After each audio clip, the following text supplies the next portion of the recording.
Hey guys, Joe here from FoW Tavern. Just wanted to thank Kyle for bringing me onto the team. I'm actually very excited to see what the future brings. But I'm here to actually do a discussion video right now on everyone's favorite topic and everybody's best friend. I don't know if you guys can see that. Bahamut. So I know that he's been the talk of basically the whole meta. I do think Bahamut is a very good card. I don't think he's very broken. If you're not familiar with Bahamut, his ruler side says you banish a fire resonator, and you can tap him. His J activate is to banish a fire resonator. I'm sorry, and his activate is to tap and search your main deck for a dragon type resonator, reveal it, and you add it to your hand. It's really good, especially if you need that late game finisher of Blazer or even Gilderai, depending on your preference at the time. Both are very, very good choices. But anyway, Bahamut says he's got flying, so he can't be blocked, blah, blah, blah. His enter ability is he deals damage equal to the attack of the resonator that was banished to another resonator on your opponent's side of the field. And to activate him, you can banish a fire resonator, and he gains imperishable until end of turn. So he already has imperishable on his own, without anything else. So I know the big hype with Bahamut right now is the Regalia cards, and I just wanted to discuss those real quick. Do I think Bahamut is good?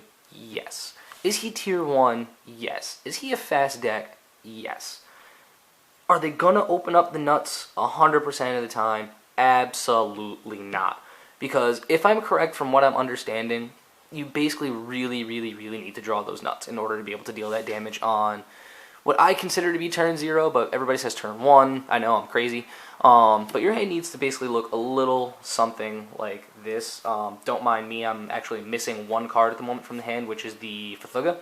But you need at least a Hunter, and you're going to need at least 2 of the Demon Sword, and then your 4th card is probably going to be a Thunder, and then the last card would be the FoW. So the play would be you sit there and you go open up these, open up the nuts basically. You drop the sword. Once you play the sword, you discard the other sword, drop the Hunter, attack, drop FoW, attack, and then J activate with Bahamut. And now you still technically haven't tapped him for mana, so he's just going to come on field, and he's going to have swiftness at this point because of the fact of Leviathan. And you can even tap Leviathan, I believe, from what I've seen, that these don't technically have summoning sickness. Tap it, and then he's going to deal 12 damage to you. So you have the potential to do a lot of damage before your opponent can even do anything. Is that fun? Not really.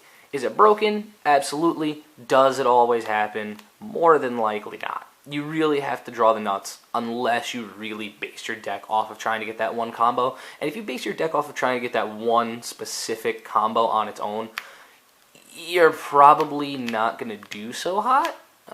And if you do, then props.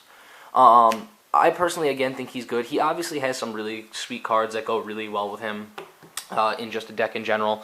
Some of those cards being along the lines of, I know I have it here, if I can find it, Realm of the Dragon King.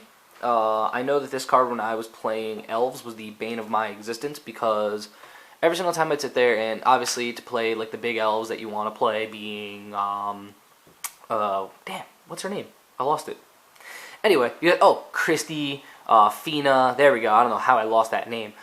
They would die basically to this card upon entering, and then especially with all that acceleration that you would get, you basically lose or die to Rapid Decay, and your turn 1 Elvish Priest just is gone. And it's a depressing thing, but Realm of the Dragon King is also really another good card that combos with Bahamut. But do I think that there's answers to this deck?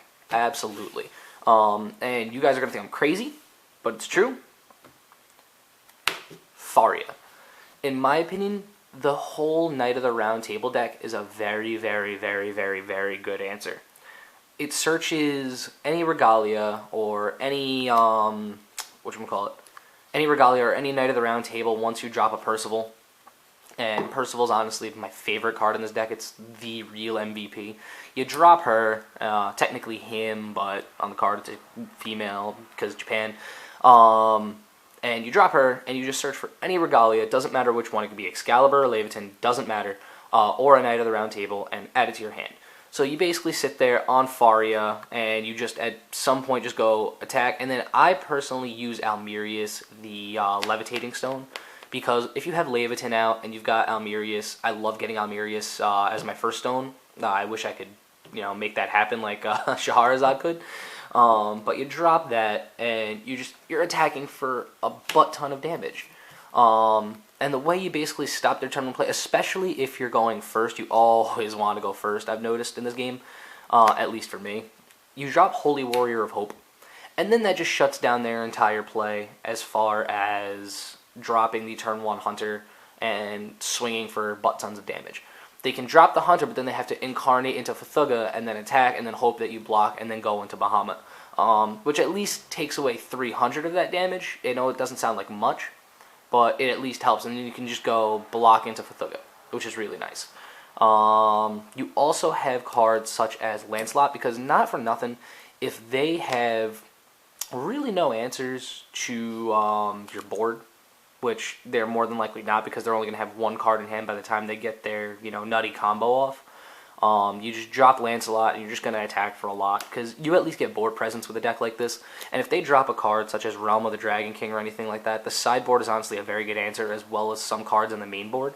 The only card on the main board right now that really pops Realm of the Dragon King if needed is Dreams of Juliet, as this pops a target addition, which is really nice, as well as a number of other effects. It's a very, very, very good card, and in the sideboard, I personally run Holy Grail. A 1-drop pop an addition is really good. Even the Wolf isn't bad if you want a 4/6 body that just pops an addition. Even though it's going to die to Realm of the Dragon King, it's at least going to... Oh, no, it won't die to Realm of the Dragon King unless Bahamut's on board. So it'll at least pop it, and you'll have another body on board, which is really nice that your opponent has to try and get rid of. And they waste resources, and you're not really wasting yours, because this deck just excels on making mana, because especially when Faria is imperishable, when she combos with Excalibur, you drop her, you're going to get a stone, and she's just going to attack for a lot. The only downside to her, in my opinion, is Flames of Outer World, because you drop her, and she just dies to that immediately. Does it suck? Yeah, but it happens. I still have not lost with this deck, and it's honestly very, very good. I'm going to do a deck profile on this deck as well later, so that way everybody can see it. My build is probably fairly similar to most others. I do the Regalias a little bit differently. But anyway, I know Bahamut, again, the whole main point of this video is Bahamut, Bahamut, Bahamut. It's really, this deck isn't necessarily what you have to play to get around Bahamut, because again, he has to open up the nuts in order to kill you like that. Granted, he does have other ways to beat you, being, if he has like 4 Hunters in hand, and he just goes Hunter turn 1, okay, drop another mana, Hunter attack, Hunter attack, Hunter attack. It's another way to deal a lot of damage, but is it viable? Not really. Is it going to happen? It will, but not all the time. Again, Bahamut is a good card. No real reason to hype him up to the price that he is now, in my personal opinion. I don't think he deserves to be $35 or $40 or more. But thus is trading card games. Anyway, that was my video, my idea on Bahamut, my little take on Bahamut. If you have any comments, please feel free to leave that in the comment section. Be sure to watch, like, and subscribe for more from us at FoW Tavern.